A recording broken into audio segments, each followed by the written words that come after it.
Hello buddies, welcome to toppers TNPSC. இந்த வீடியோவில் நாம் 8ஆம் வகுப்பு நியூ புக்கில் இருக்க சொல்லும் பொருளும் தான் பார்க்க போகிறோம்.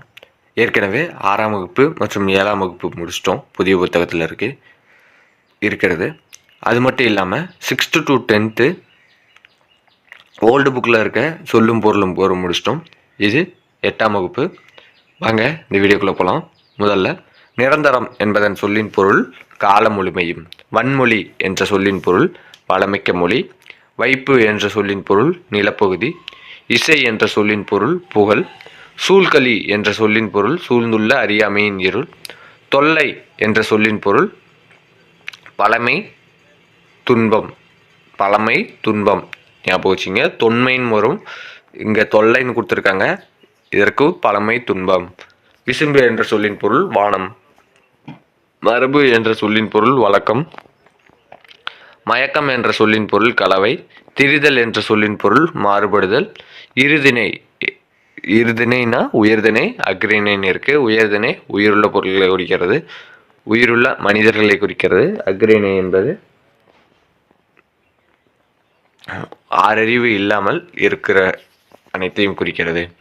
செய்யுள் என்பதன் பொருள் பாட்டு, வள அமை என்பது தவறாமை, தலா அல் என்பதன் பொருள் தழுவுதல், ஐம்பால் என்பதன் பொருள் ஆண்பால், பெண்பால், பலர்பால், ஒன்றன்பால், பலவின்பால், தூண்டுதல் என்ற சொல்லின் பொருள் ஆர்வம் கொள்ளுதல், பயிலுதல் என்ற சொல்லின் பொருள் படித்தல், ஈரம் என்ற சொல்லின் பொருள் இரக்கம், நாணம் என்ற சொல்லின் பொருள் வெட்கம், முழவு என்ற சொல்லின் பொருள் இசைக்கருவி, செஞ்சொல் என்ற சொல்லின் பொருள் திருந்திய சொல். நன்செய் என்ற சொல்லின் பொருள் நிறைந்த நீர்வளத்தோடு பயிர்கள் விளையும் நிலம், புன்செய் என்ற சொல்லின் பொருள் குறைந்த நீரால் பயிர்கள் விளையும் நிலம். நன்செய் என்றால் நிறைந்த நீர்வளத்தோடு பயிர்கள் விளையும் நிலம், புன்செய் என்றால் குறைந்த நீரால் பயிர்கள் விளையும் நிலம். வல்லைப்பாட்டு என்றால் நெல் குத்தும் போது பாடப்படும் பாட்டு, இது வல்லைப்பாட்டு என்று அழைக்கப்படுகிறது. முகில் என்பதன் பொருள் மேகம், விண்ணம் என்பதன் பொருள் சேதம். எந்த விண்ணம் பார்த்துங்க, 2 சுழினா வருது, அந்த விண்ணத்துக்கு சேதம் என்று பொருள். கெடிக்கலங்கி என்ற சொல்லின் பொருள் மிக வருந்தி, வாகு என்பதன் பொருள் சரியாக, சம்மிரமுடன் என்ற சொல்லின் பொருள் முறையாக, காலன் என்ற சொல்லின் பொருள் யமன், சேக்கரம் என்ற சொல்லின் பொருள் கூட்டம், மெத்த என்ற சொல்லின் பொருள் மிகவும். காங்கேய நாடு, இது கொங்கு மண்டலத்தில் உள்ள 24 நாடுகளுள் ஒன்று தான் அந்த காங்கேய நாடு.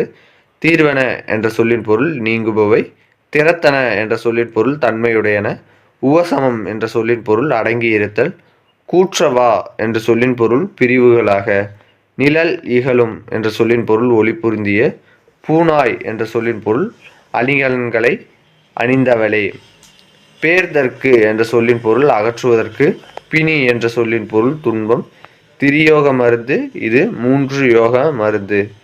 திரி அப்படின்ற 3 என்ற அர்த்தம். அடுத்ததா ஓர்தல் என்ற சொல்லின் பொருள் நல்லறிவு, தெளிவு என்ற சொல்லின் பொருள் நற்காட்சி, பிறவார் என்ற சொல்லின் பொருள் பிறக்க மாட்டார், நித்தம் நித்தம் என்ற சொல்லின் பொருள் நாள்தோறும், வையம் என்ற சொல்லின் பொருள் உலகம், மட்டு என்ற சொல்லின் பொருள் அளவு, பேணுவயல் என்ற சொல்லின் பொருள் பாதுகாத்தல், சுண்ட என்ற சொல்லின் பொருள் 4, திட்டுமுட்டு என்ற சொல்லின் பொருள் அணிகு தடுமாற்றம், கலன் என்னும் சொல்லின் பொருள் அணிகலன், முற்றை என்ற சொல்லின் பொருள் ஒளிர, தடம் என்ற சொல்லின் பொருள் அடையாளம், அகம்பாவம் என்ற சொல்லின் பொருள் செருக்கு, பண் என்ற சொல்லின் பொருள் இசை, கனகச்சுனை, இது பொன்வண்ண நீர்நிலை, மத வேலங்கள் என்ற சொல்லின் பொருள் மத யானைகள். இங்கே வேலம் அப்படின்னா ஆண் யானையை குறிக்கும், பிடி அப்படின்னா பெண் யானையை குறிக்கும், இதை ஞாபகம் வச்சுங்க. முரளும் என்ற சொல்லின் பொருள் முழங்கும், பலவை என்ற சொல்லின் பொருள் முதிர்ந்த மூங்கில், அளந்தவர் என்ற சொல்லின் பொருள் வறியவர், கிளை என்ற சொல்லின் பொருள் உறவினர், செரா அமை என்ற சொல்லின் பொருள் வெறுக்காமை, பேதையர் என்ற சொல்லின் பொருள் அறிவற்றவர், நோன்றல் என்ற சொல்லின் பொருள் பொறுத்தல், மரா அமை என்ற சொல்லின் பொருள் மறவாமை, போற்றார் என்ற சொல்லின் பொருள் பகைவர், பொறை என்ற சொல்லின் பொருள் பொறுமை, வாரி என்ற சொல்லின் பொருள் வருவாய், எச்சாமை என்ற சொல்லின் பொருள் குறைவின்றி, முட்டாது என்ற சொல்லின் பொருள் தட்டுப்பாடின்றி, முட்டாது என்ற சொல்லின் பொருள் தட்டுப்பாடு இன்றி. அடுத்ததா ஒட்டாது என்ற சொல்லின் பொருள் வாட்டமின்றி, வைகுக என்ற சொல்லின் பொருள் தங்குக, ஓதை என்ற சொல்லின் பொருள் ஓசை. விரி என்ற சொல்லின் பொருள் அஞ்சி. யானார் என்ற சொல்லின் பொருள் புது உருவாய். மரளி என்ற சொல்லின் பொருள் காலன். வலிவர் என்ற சொல்லின் பொருள் நழுவி விடுவர்.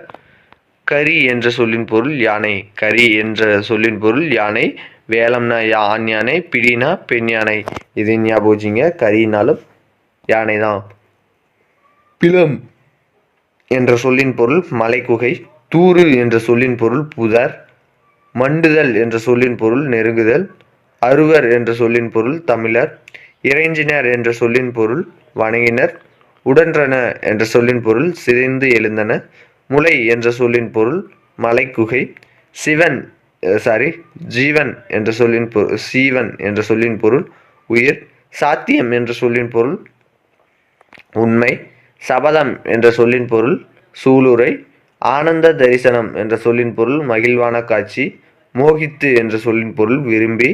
நமன் என்ற சொல்லின் பொருள் யமன். நாணமே என்ற சொல்லின் பொருள் கூசாமல். சித்தம் என்ற சொல்லின் பொருள் உள்ளம். உய்மீன் என்ற சொல்லின் பொருள் ஈடேறுங்கள். நம்பர்னா அடியார், அடியார் என்று பொருள். ஈயல் என்றால் வழங்கினால் என்பது பொருள். படமடா கோயில் என்ற சொல்லின் பொருள் படங்கள் அமைந்த மாடங்களையுடைய கோவில். பகரா என்ற சொல்லின் பொருள் தருவாய். பராபரம் என்ற சொல்லின் பொருள் மேலான பொருள். ஆனந்த வெள்ளம் இது இன்பப்பெருக்கு. அறுத்தவர்க்கு என்ற சொல்லின் பொருள் நீங்கியவர்க்கு. நிறை என்ற சொல்லின் பொருள் மேன்மை. அழுக்காறு என்ற சொல்லின் பொருள் பொறாமை. பொறை என்ற சொல்லின் பொருள் பொறுமை. மதம் என்ற சொல்லின் பொருள் கொள்கை. பொச்சாப்பு என்ற சொல்லின் பொருள் சோர்வு. இகல் என்ற சொல்லின் பொருள் பகை. மையல் என்ற சொல்லின் பொருள் விருப்பம். மன்னும் என்னும் சொல்லின் பொருள் நிலை பெற்ற.